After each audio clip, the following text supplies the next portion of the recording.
Hello everyone, welcome to success with Rai academy.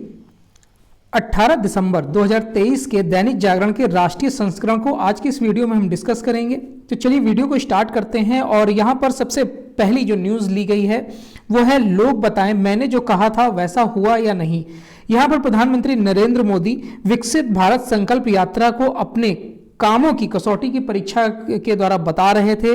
और प्रधानमंत्री मोदी ने ये कहा कि जिस तरीके से गरीबों में आत्मविश्वास आया है, उन्हें पक्के मकान मिले हैं और गैस सिलेंडर हर घर में उपलब्ध हुआ है, जिससे गरीबी और अमीरी का अंतर कम हुआ है। इस बात को भी उन्होंने कोट किया और उन्होंने बोला कि जब सरकार द्वारा कोई योजना लाई जाती है और उसका फीडबैक, यानी कि वो योजना अच्छी चल रही है, उसका लाभ सभी को मिल रहा है, इसका फीडबैक जब मुझे मिलता है, यानी प्रधानमंत्री नरेंद्र मोदी को मिलता है, तो ये लगता है कि हाँ, हमारा कार्य, हमारा प्रयास सफल रहा। उन्होंने यहाँ पर यह भी बोला कि इससे पहले भी कई योजनाएं लाई गई थी। हर एक सरकार योजना लाती है लेकिन उसका क्रियान्वयन सुचारू रूप से नहीं हो पाता है, यानी कि उसका जो लाभ है वो अंतिम पंक्ति तक बैठे व्यक्ति को नहीं मिल पाता है। ये एक सबसे बड़ा माइनस पॉइंट होता है।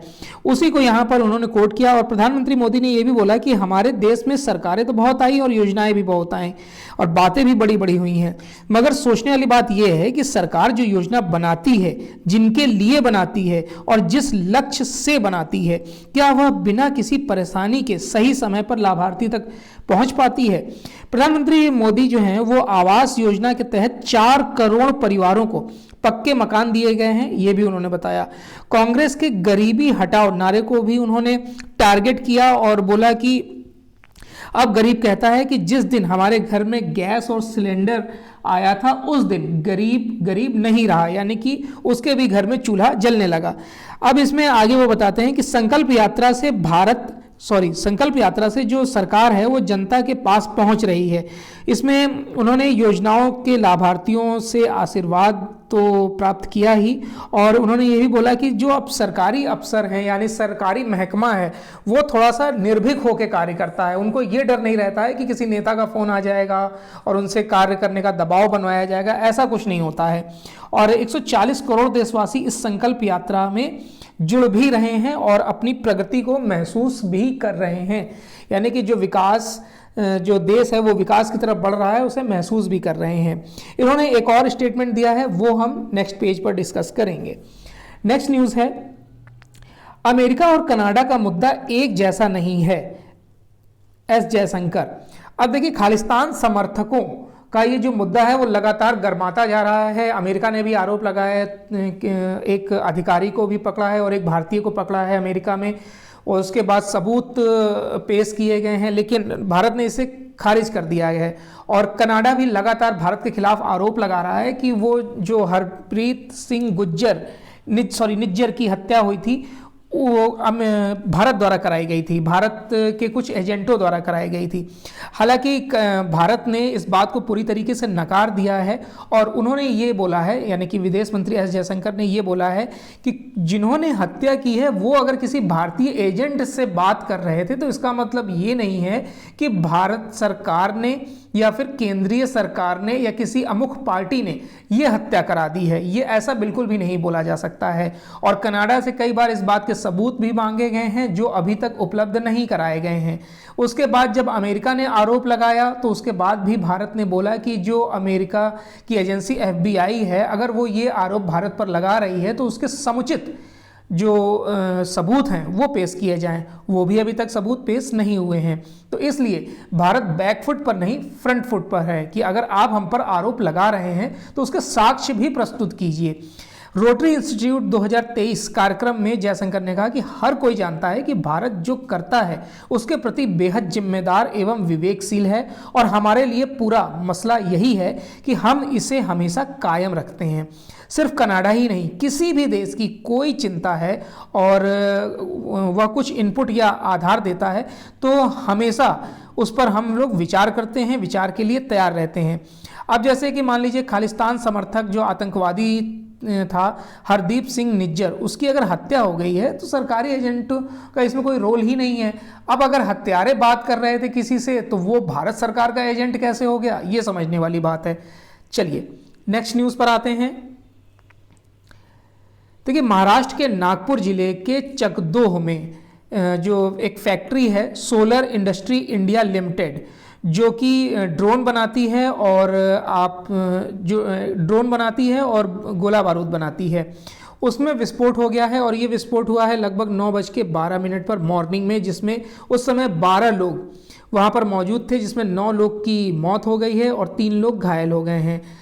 तो इसमें हालांकि जो महाराष्ट्र के उप मुख्यमंत्री हैं देवेंद्र फडणवीस, उन्होंने तत्काल इसमें जांच के आदेश दिए हैं और जो मृतक हैं उनको 5-5 लाख रुपए की सहायता राशि देने का ऐलान किया है, जिसे देवेंद्र जो शिंदे हैं उन्होंने इसको मंजूरी भी दे दी है।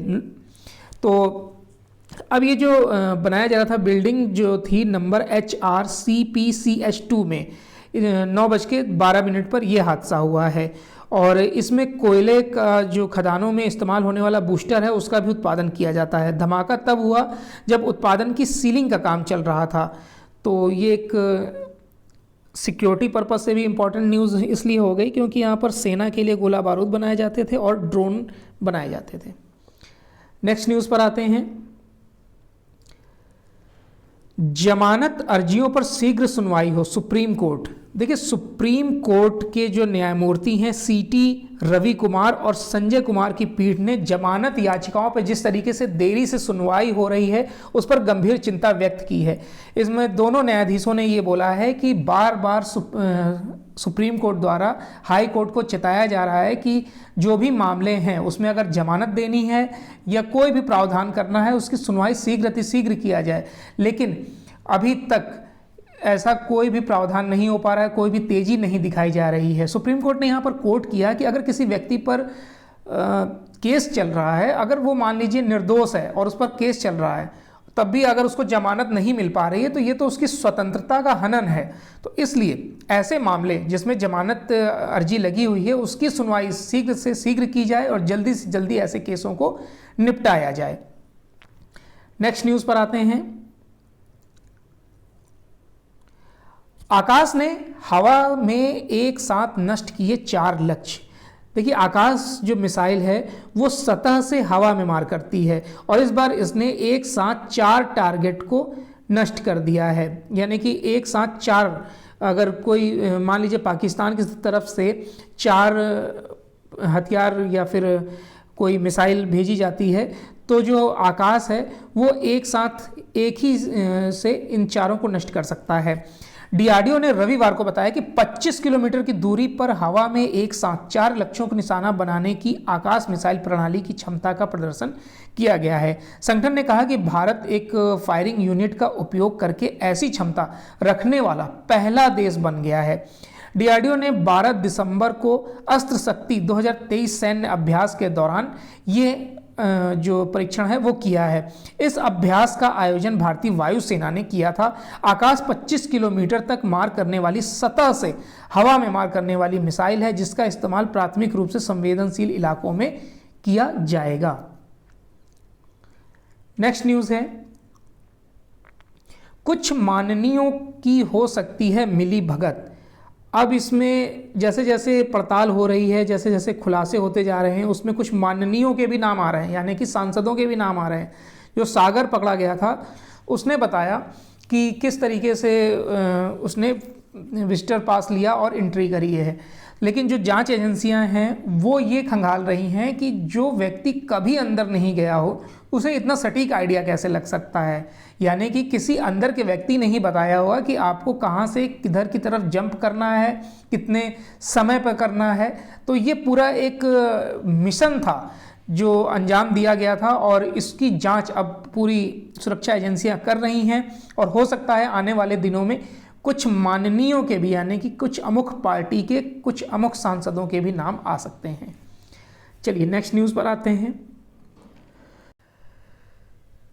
नेक्स्ट न्यूज़, यमुना पूरी तरीके से दूषित है और इसकी सफाई तक नहीं हो पा रही। जो कभी दूसरों को साफ करती थी आज वो खुद सफाई मांग रही है। ये वाकई में बड़ी दुखद न्यूज़ होती है। ये जैसे गंगा में नाला गिरता है, आप समझिए एक समय था जब गंगा के पानी से लोग आचमन करते थे उसे पीते थे, आज वो पानी पीने लायक तक नहीं है। आप कहीं पर भी रहते होंगे, अगर आप गंगा के दर्शन के लिए गए होंगे तो आपने देखा होगा हरिद्वार इत्यादि को अगर छोड़ दिया जाए तो कितनी मतलब स्थिति खराब है नदियों की, और गवर्नमेंट इतनी स्कीमें चला रही हैं तब भी कुछ भी सुधार नहीं हो रहा है। चलिए नेक्स्ट न्यूज़ पर आते हैं कि मेरी तीसरी पारी में दुनिया की तीसरी बड़ी अर्थव्यवस्था बनेगा भारत। यहाँ पर प्रधानमंत्री नरेंद्र मोदी ने ऐलान कर दिया है कि जो चुनाव होने वाले हैं लोकसभा के 2024 में, उसमें मैं ही जीत रहा हूँ। ये कॉन्फिडेंस दिखाया है प्रधानमंत्री नरेंद्र मोदी ने, और उन्होंने बोला है कि भारत पिछले 10 वर्षों में दुनिया की जो 10वीं अर्थव्यवस्था थी उससे 5वीं बड़ी अर्थव्यवस्था हो गई है, और अगले 5 वर्षों में हम इसे तीसरी सबसे बड़ी अर्थव्यवस्था बना देंगे। अगले 25 वर्षों में 5 से 10 ट्रिलियन डॉलर की अर्थव्यवस्था बनाने के साथ साथ निर्यात को भी रिकॉर्ड ऊंचाई पर ले जाने का लक्ष्य प्रधानमंत्री नरेंद्र मोदी रखते हैं। सूरत का हीरा उद्योग है वो 8 लाख लोगों को नौकरियां दे रहा है। डायमंड बोर्स के कारण यहाँ पर 1.5 लाख और नौकरियों का सृजन होगा। तो ये एक न्यूज़ है, इसमें प्रधानमंत्री नरेंद्र मोदी ने बोला है कि मेरी गारंटी है कि जो तीसरा मेरा कार्यकाल होगा उसमें चाहे कोई भी सेक्टर हो, बैंकिंग सेक्टर हो, रेलवे सेक्टर हो, सर्विस सेक्टर हो, प्राइमरी सेक्टर हो, ये सभी सेक्टर विकास करेंगे और भारत तीसरी सबसे बड़ी अर्थव्यवस्था बनेगा। प्रधानमंत्री नरेंद्र मोदी ने रविवार को ये सारी बातें बोली हैं। उनके तीसरे कार्यकाल में दुनिया की तीसरी अर्थव्यवस्था बन जाएगा। इस अवसर पर एक सभा को संबोधित कर रहे थे वो, और प्रधानमंत्री ने दुनिया के सबसे बड़े कार्यालय भवन का सूरत डायमंड बोर्स का भी उद्घाटन किया है। और पीएम ने सूरत का हीरा उद्योग जो है वो 8 लाख लोगों को नौकरियां देता है, ये भी उन्होंने यहां पर बोला है। चलिए नेक्स्ट न्यूज़ पर आते हैं। चीन के राष्ट्रपति चिनफिंग 16वीं जून कभी भी नहीं भूल पाएंगे। यहाँ पर गलवान घाटी को टारगेट कोट किया गया है।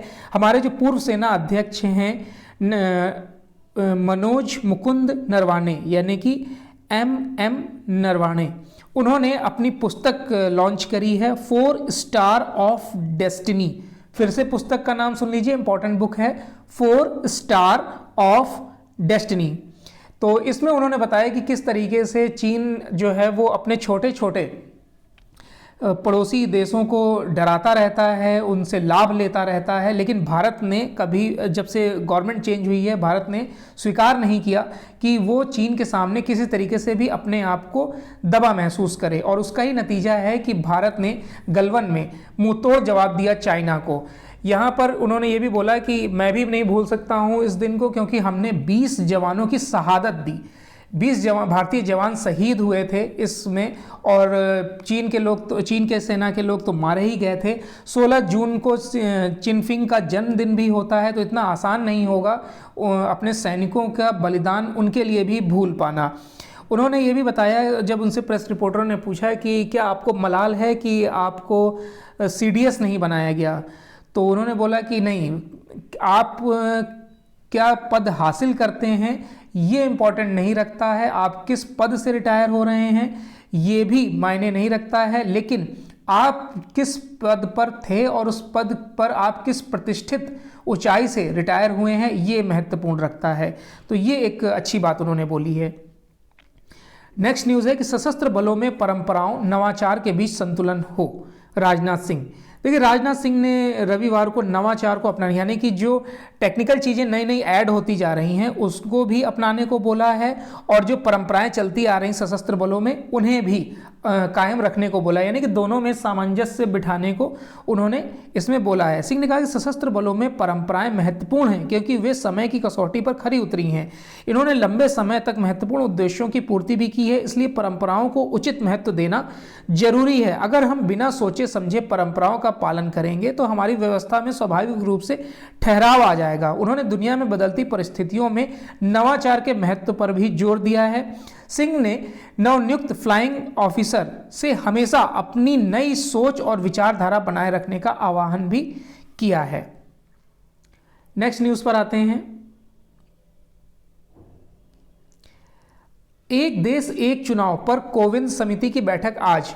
पूर्व राष्ट्रपति रामनाथ कोविंद की अध्यक्षता में क्या देश में एक देश एक चुनाव लागू हो सकता है, इसको लेकर रिपोर्ट प्रस्तुत करनी है। अगर ऐसा हो जाता है तो भारत सरकार का इसमें बहुत समय और पैसा बचेगा, लोगों को भी दिक्कतों से कम, यानी कि जब आप वोट देने जाएंगे तो आप एक ही साथ अपने लोकसभा, अपने विधानसभा और अपने पार्षद सभी को एक साथ चुन सकेंगे।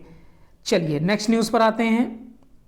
700 मेगावाट का दूसरा स्वदेशी परमाणु संयंत्र शुरू। भारत का दूसरा स्वदेशी परमाणु संयंत्र काकरपारा में रविवार को शुरू हो गया। 700 मेगावाट क्षमता वाले इस संयंत्र में नियंत्रित विखंडन प्रतिक्रिया शुरू हो गई है। इसके साथ ही वाणिज्यिक उद्योगों के लिए विद्युत उत्पादन की दिशा में एक और कदम बढ़ा दिया गया है। Nuclear power corporation of India limited के अध्यक्ष सह प्रबंध निदेशक वीसी पाठक की उपस्थिति में रविवार सुबह 1:17 पर इसकी शुरुआत हुई। काकरपारा परमाणु ऊर्जा परियोजना जो है वो यूनिट 4 देश में स्थापित किया जा रहे 700 मेगावाट के 16 स्वदेशी दबाव युक्त भारी जल रिएक्टरों की श्रृंखला में दूसरा है। चलिए नेक्स्ट न्यूज़ पर आते हैं। नेक्स्ट न्यूज़ है बिजनेस पेज से कि 2023 में 1.5 लाख करोड़ का एफपीआई निवेश हुआ है। तो सबसे पहले तो आपको ये पता होना चाहिए कि एफपीआई क्या है। देखिए, इसका फुल फॉर्म होता है फॉरेन पोर्टफोलियो इन्वेस्टमेंट। जैसे कि कोई विदेशी व्यक्ति जब भारत में निवेश करना चाहता है तो वो किसी भी माध्यम से, चाहे वो म्यूचुअल फंड में या फिर शेयर मार्केट में या फिर मैन्युफैक्चरिंग क्षेत्र में किसी भी तरीके से निवेश कर सकता है, जिसे एफपीआई बोला जाता है। तो एफपीआई जो है वो 2023 में 1.5 लाख करोड़ का मिला है। वैश्विक अनिश्चितताओं के बावजूद भारतीय अर्थव्यवस्था के लचीले प्रदर्शन के चलते कैलेंडर वर्ष 2023 में विदेशी पोर्टफोलियो निवेशक घरेलू इक्विटी बाजारों में जमकर निवेश कर रहे हैं। डिपॉजिटरी के डाटा के अनुसार इस वर्ष 15 दिसंबर तक एफपीआई भारतीय इक्विटी बाजारों में 1.5 लाख करोड़ रुपए तक का निवेश कर चुके हैं और एफपीआई का यह सकारात्मक रुख 2024 में भी जारी रहने का अनुमान लगाया गया है। चलिए नेक्स्ट न्यूज़ पर आते हैं कि भारत के कुल व्यापार में 2023 में 2.6% की गिरावट का अनुमान लगाया गया है। इलेक्ट्रॉनिक सामान जैसे कि स्मार्टफोन मान लीजिए और सेवा क्षेत्र के मजबूत निर्यात प्रदर्शन से भारत को इस साल अपने कुल व्यापार की वृद्धि दर में गिरावट को थामने में मदद मिलेगी। इस साल देश के व्यापार में 2.6% की गिरावट आने का अनुमान है। चालू कैलेंडर जो है वो साल के दौरान स्मार्टफोन निर्यात लगभग 93% बढ़कर $14 अरब होने की उम्मीद है, जबकि 2022 में यह $7.2 अरब का था। जीएसटी नोटिस पर 13 जनवरी तक अपील। देखिए, जीएसटी संबंधी अपील दाखिल करने की जो देरी हुई है उसको लेकर वित्त मंत्रालय जो है वो माफ़ी योजना एक लेकर आ रही है और पहले इसकी जो डेट रखी गई थी वो 31 मार्च 2023 रखी गई थी, जिसमें माफ़ी योजना के तहत इसे 31 जनवरी 2024 तक कर दिया गया है। इसमें जीएसटी विशेषज्ञों की अगर बात करें तो इस योजना से सैकड़ों कारोबारियों को राहत मिलेगी। कई कारोबारियों को जीएसटी जो होता है डिमांड नोटिस का पता ही नहीं चल पाता है और समय बीत जाता है, इसकी वजह से वो अपील नहीं कर पाते हैं। ऐसे में उन्हें 100% का जुर्माना भरना पड़ता है। अपील में जाने पर हो सकता है कि उन्हें कोई जुर्माना नहीं देना पड़े या फिर कम जुर्माने के साथ उनका मामला रफा दफा हो जाए। नेक्स्ट न्यूज़ है स्नातकों के बीच बेरोजगारी 13.4% पर। देखिए, देश में 15 साल और उससे अधिक उम्र के स्नातकों के बीच बेरोजगारी दर 2022-23 में घटकर 13.4% रह गई है। इससे पिछले साल बेरोजगारी दर 14.9% थी। सांख्यिकी और कार्यक्रम क्रियान्वयन मंत्रालय के ताज़ा जो आवधिक श्रमबल सर्वेक्षण के अनुसार 15 वर्ष और उससे अधिक आयु के स्नातकों के बीच सबसे कम बेरोजगारी दर जो है वो चंडीगढ़ में है, यानी कि 5.6% रही है। इसके बाद 5.7% के साथ दिल्ली का स्थान है। अगर हम इससे पहले के आंकड़ों की बात करें तो 2022-23 में सबसे ऊंची बेरोजगारी दर अंडमान निकोबार की थी जो 33%, और इसके बाद लद्दाख की 26.5%, फिर आंध्र प्रदेश की 24% रही है। बेरोजगारी या बेरोजगारी दर को श्रम बल में बेरोजगार व्यक्तियों के प्रतिशत के रूप में परिभाषित किया गया है। लगातार श्रम बल के आंकड़ों पर निगाह रखने के लिए NSSO ने अप्रैल 2017 में आवधिक श्रम बल सर्वेक्षण शुरू किया था। चलिए नेक्स्ट न्यूज़ पर आते हैं। नेक्स्ट न्यूज़ है इंटरनेशनल पेज से। इसमें पहली न्यूज़ है कि कुवैत के नए अमीर बने शेख मिशाल। कुवैत के अमीर शेख नवाब अल अहमद अल सबा का 6 दशक का शासनकाल उनके निधन के साथ समाप्त हो गया। वैश्विक नेताओं की शोक संवेदनाओं के बीच उन्हें रविवार को दफनाया गया। अब शेख नवाब का स्थान उनके उत्तराधिकारी शेख मिशाल अल अहमद अल जबर अल सबा ने संभाल लिया है। भारत ने दिवंगत नेता के सम्मान में राजकीय शोक की भी घोषणा की है। भारतीय विदेश मंत्रालय ने कुवैत के अमीर शेख नवाब के निधन पर कहा कि भारत कुवैत की सरकार और वहां के लोगों में इस दुख के साथ है। भारत कुवैत में विशाल भारतीय प्रवासी समुदाय शेख नवाब को हमेशा याद रखेगा।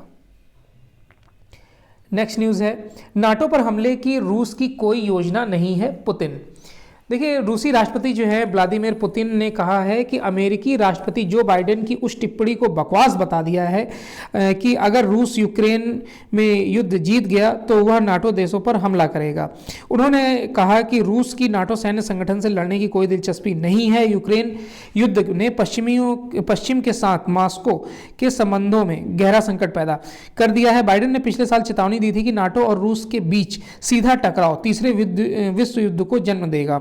इस महीने की शुरुआत में रिपब्लिकन से आगे की सैन्य सहायता को अवरुद्ध न करने की अपील में जो बाइडेन ने चेतावनी दी थी कि अगर पुतिन यूक्रेन पर विजयी होते हैं तो रूसी नेता नहीं रुकेंगे और नाटो देश पर हमला करेंगे। चलिए, तो ये आज का यानी 18 दिसंबर 2023 का दैनिक जागरण का राष्ट्रीय संस्करण था। आई होप आपको वीडियो अच्छा लगा होगा। अगर वीडियो अच्छा लगा हो तो लाइक और शेयर कर दीजिएगा। वीडियो देखने के लिए धन्यवाद।